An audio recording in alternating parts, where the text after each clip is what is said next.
You are a B2B service-based business owner and you are looking to gain more clients, create more impact, and more revenue in your business. Tune in to Amplify Your Marketing Message with Christine Campbell-Rappin. Every week, we're going to take you through how to build an audience of buyers, mastering your marketing message, and making offers that convert consistently. We'll see you all on the inside.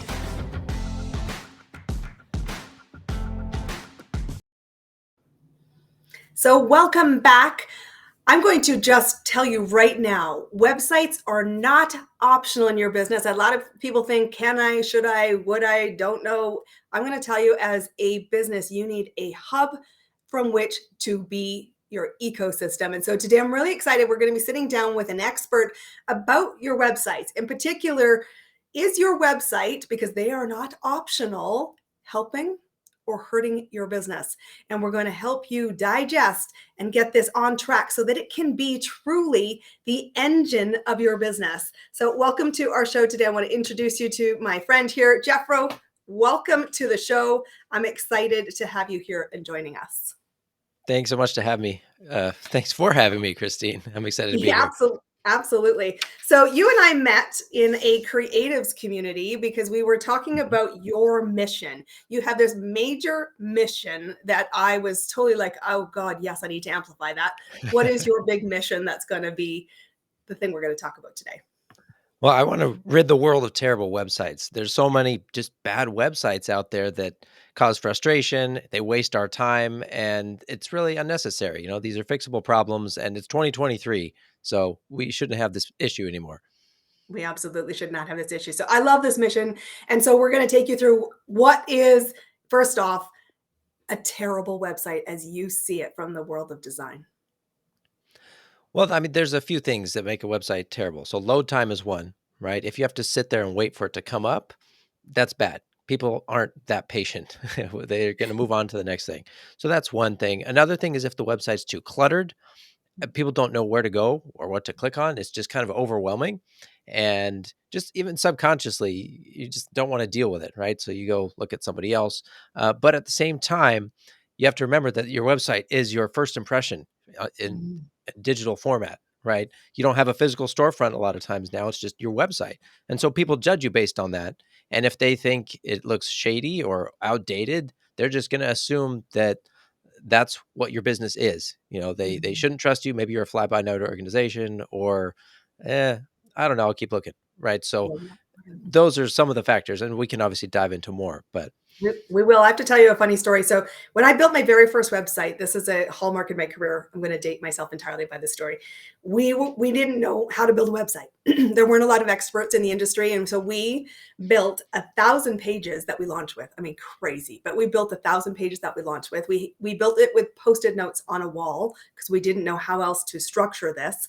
But we made the colossal mistake is we took somebody who came from the design world, particularly media and magazine, and made this very beautiful website, 1,000 pages of them. And it took forever to load. And it was within a 1 week that we were like, this is going to kill our business. We are in a complete redesign. Very expensive mistake. That's intense. It was. At the time, I wish I'd known who 3M was and that I should phone them, because I was absolutely a 3M commercial waiting to happen, because we did build it with Post-it notes and they were 3M. So this episode is not sponsored by 3M, by the way. Okay. Let me ask you though, because yes, I think those are really important things that you should be auditing about your site. Is it slow and is it cluttered? And what is the user experience like? Because guys, remember, you're not designing this for yourself. You're designing this to get in front of your potential buyers. So from your point of view, what are the advantages of going with a professionally designed site versus either the free templates or something that is, very formulaic that you can get cheap and cheerful? Well, I love this question because there's so many things I can talk about, and stop me if you want to go deeper on one of them. Uh, there's a few things. So a free template obviously kind of starts to look generic. I've definitely run into websites that I'm like, oh, I've seen that before. Oh, I've seen that stock photo before, right? Just because it was in the template and people used it. And so that doesn't reflect well on your business. If you want to be unique and stand out, you've got to put some effort in, right?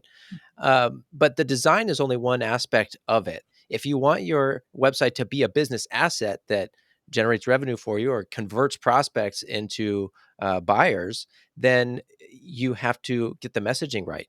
You've got to get Mhm. the look and feel right so that it presents your brand well. Otherwise, you're hurting the perception of your brand. And with a professional, there should be several stages that you go through in order to make an effective website. So for Mhm. us, what we do is we actually start with the copy. We go through a lot of questions with the client, ask them questions about who their target customer is, the services they provide, what they're trying to do. And that way we can understand who we're talking to. And then we can Mhm. create headlines that actually resonate with those people. Because the goal of your first headline is to get them to read the next line. The goal of the subheadline is to get them to read the first paragraph. We got to get them down the page, right? And if you're doing something generic and talking about yourself, like we fix plumbing leaks or something, everybody fixes plumbing leaks. Why are you different? Why should I go with you over that guy? So if there's something you can talk to that they're experiencing right now, that pain point, tap into it. Okay, I'm going to click with it much quicker if you tell me, we'll be at your house in an hour, guaranteed, or something like that. Okay, now you're talking. Now I'm listening, right? Yeah. And so I think that's is number one. awesome. Yeah. Then we go to design. We don't start with the design because when you are doing your own website or a template and you go through all the things you're like, oh, this one's pretty, this one's cool. What ends up happening is when you get to the messaging, you're forcing it. You're shoehorning, you're taking something that you maybe should have expanded and you're saying, oh, there's only room for one line in this template. So I'm going to cut out all this important stuff. Right. And you kind of end up shooting yourself in the foot. But if you do the messaging first and build the design around it, now it's supporting the messaging and it's not distracting from it. And obviously, the design needs to be clean and professional. But that's why we do the design second. And then there's the technical side, right? You want to make sure the website loads quickly, looks good on all the screen devices, and then any integrations. A professional can help you integrate your website with a CRM or any other tools that you're using to improve uh, your workflow when you're bringing in clients or anything like that. Whereas a template one, you're going to do it yourself. You're going to be stuck with a few boxes that you were given, and you're very limited in that sense. You absolutely are, and I love how elegantly simple this is because that's really what I'm all about. It's you need to think about the strategy because we've started the episode today. Having a website isn't optional. It has to be more than pretty. The goal is to create movement, and I love that simple line you said. The goal of the headline is to keep people reading to the next headline. And if you do sound like everybody else, if your graphics are the same time they've seen that stock photo, I'm starting to think you're not in this and you don't deserve my business. And that's a really dangerous place because you never get the Mhm. conversation. They just go to the next site. And so people are judging, right? And I think they're judging all of that first impression. And one of the biggest changes, I think, in the last 5 years in the world of business, particularly for service based businesses, is that your ecosystem is not your social media channel. It should not be your social media channels. It should be your website. Talk to us a little bit about that because you talk about the evolution and this need to think and the need to get really clear and to build a strategy. But how are people judging you and how can you sort of stay ahead of that? Because websites shouldn't be built and then left alone forever. Agreed. Websites are never done. And there's a lot here. So as you mentioned before, your website is the hub of all your marketing efforts. Everything points back to it. You put it on your social channels, you put it on your email signature, your business cards, everything goes there. So why wouldn't you want to spend time making it good to serve that customer well and get them to the next step? If you're relying just on a social media platform, for example, you're going to be limited by the features they choose to provide. You are at risk of not owning your own audience because they could change the rules and suddenly you get blocked or banned, right? Every day, Maybe they my friend, decide every day. it happens, right? And so you need to drive people from that social media platform back to your website where you can then capture their email, bring them into your ecosystem so that if something happens with social media or it fades away, I mean, we can list old dead social media platforms, right? Google Mhm. Plus, Vine, these things MySpace. come and go a lot faster than we think about. So you can't just live there. A social media presence is meant to complement but not replace your professional website and that hub where you want to drive all the traffic. So yeah, You know, let's start there.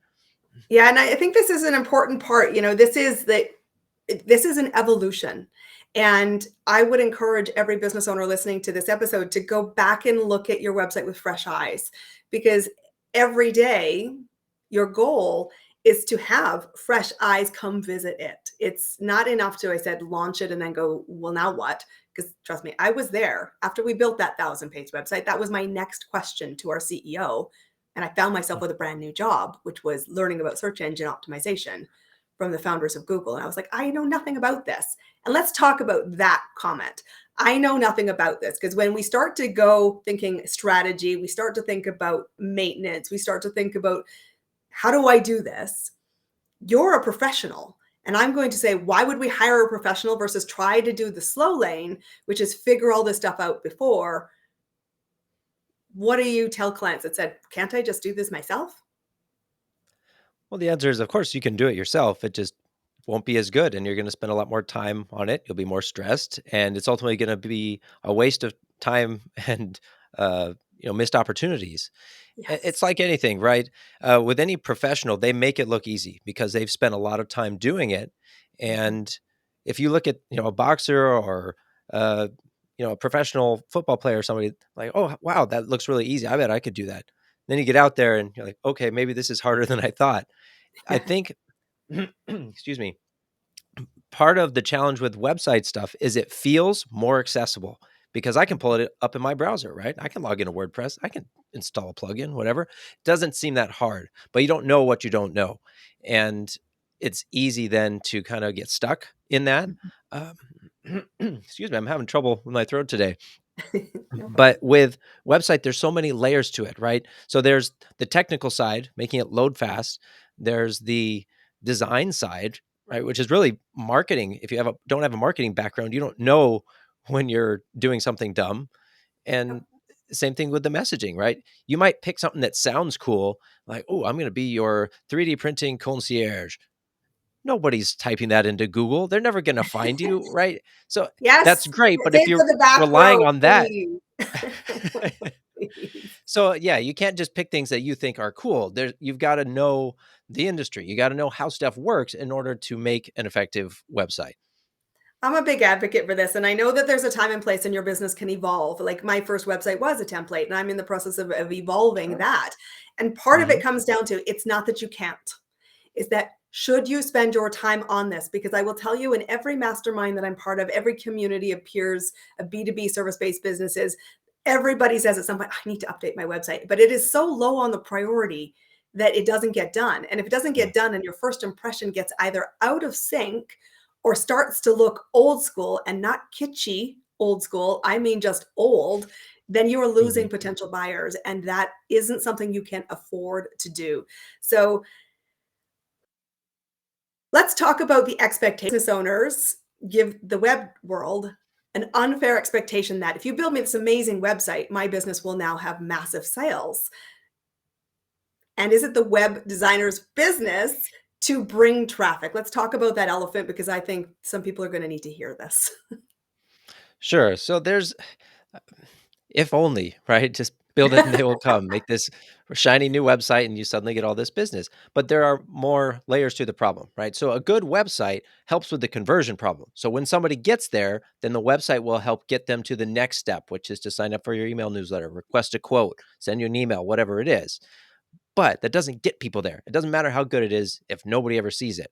So website is one problem. Fix that. But then also, that's when you turn to marketing or sales, right? And start doing campaigns, whether that's search engine optimization or paid ads or handing out flyers, something like that, that's going to get people to go look at your website. So solve the traffic problem separately and then make sure your website is good to help with conversion.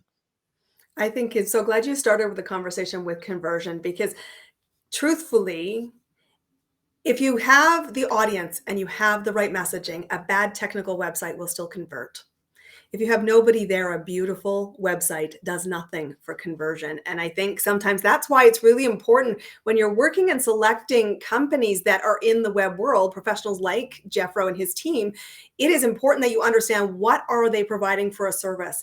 Are they doing the copy, which is one of the expertises that he brings to the table? Are they going to help you with the maintenance, with the technical, with the integrations? A lot of web designers don't, and you're not buying and comparing apples to apples. If you do not have those skill sets, don't get caught out by a really cheap price, because they're going to say, I'm just creating it. And you will be disappointed. And I know so many people get really burned by that. And it comes down to, you do the great website, which is about the story, the connection, the buyer, the journey, and the offer. But you have to think about, what will you do to get the people there first? And so when we talk about that, personally, and you, for your business, what's working right now for you to grow your business? Because you've got obviously a great website. I know I've taken some ideas from some of the things that you've been doing, and I've been watching your marketing engine out there in the marketplace for a couple months now. But what are you doing to bring traffic personally in your business? And what do you find is working right now? Well, one of the best things that I did for myself, and I would recommend others to do, is to be yourself. It's basic advice, and you've probably heard it, be authentic. But I think so many of us have these ideas in our head of how we're supposed to present ourselves online. Keep our hair, professional haircut, or use these professional terms. And as soon as I, at one point was like, I'm just going to embrace me and my personal brand. I go by Jeffro now. I don't put my whole name. I stand out because I'm different. That's the whole point, right? That's what makes marketing easier. If you sound like everybody else, no one's going to notice you. So what is different about you that you can embrace and hold out in front of everyone else? So this applies to any industry. You can be different as a plumber, as a mental health professional. It doesn't matter. So whatever's different, embrace that, put that into your brand, make that at the front of your marketing efforts, and then everything else just gets a lot easier. It so does. That's the most important question. It is a simple, simple question. You guys know I'm all about simplicity, but it is hard to answer, which is, what makes you you? And owning that is the starting point of all the success, because it trickles through your copy, the website, how you show up, your presence. And if you don't own whatever it is that you do, you will not call the people who need to find you. And you get really lost in the sea of sameness. I know so much why we connected was, I'm ridding the world of bad websites. And a big part of it is we start with copy and you all sound the same, and said, that's not good enough. I want to know your lens, the uniqueness you bring to the marketplace. I want you to be the person I intentionally choose, not by accident I defaulted. And don't get too clever. Your audience isn't Googling random weird names you created that you can't spell. I want you to be findable on the websites, and I want you to do a great job converting. Jeffro, how do people find more about your programs and services and connect with you? Well, you can go to my website, frobro.com, and you can find me on TikTok, Facebook, LinkedIn. Just search for Frobro Web, and I should show up there. But that's the best way to get a hold of me. Okay, my final question. In your opinion, what is the best website that you've seen lately? And not, you don't have to name names, but what do you think when you went, wow, I wish I designed that? That's a hard question. I see a lot of websites. So the ones that make me go, wow, is when it has the right balance of clean and professional, visually interesting, but not distracting, and a clear message right off the bat in the headline. So as soon as I get there, I don't feel overwhelmed or annoyed. And I know who this is for. I know if it's for me or not. And it's just a more pleasant, simple experience, as opposed to me having to figure out, am I in the right place or not? So the ones that have that good balance, I'd say those are the best ones. Okay, guys, so now you heard it. You only have a few seconds and the very first impression to keep them reading more. You've had some great tips here. Jeffro, thank you for being our guest today. Please connect to him. It's jeffro@frobos.com. This has been Amplify Your Marketing Message. We are here about helping you build an audience of buyers, master your marketing message so that you see more yeses in your business. That is how you create impact. Thanks for being our guest, guys. We will see you all on our next episode. We'll see you then. That's a wrap on another amazing episode of Amplify Your Marketing Message with me, your host, Christine Campbell-Rappin. Be sure to subscribe on your favorite podcast platform so you don't miss another great episode. And be sure to visit christinecampbellrappin.com/podcast to get a free resource on how to master your marketing message. We'll see you all on our next episode.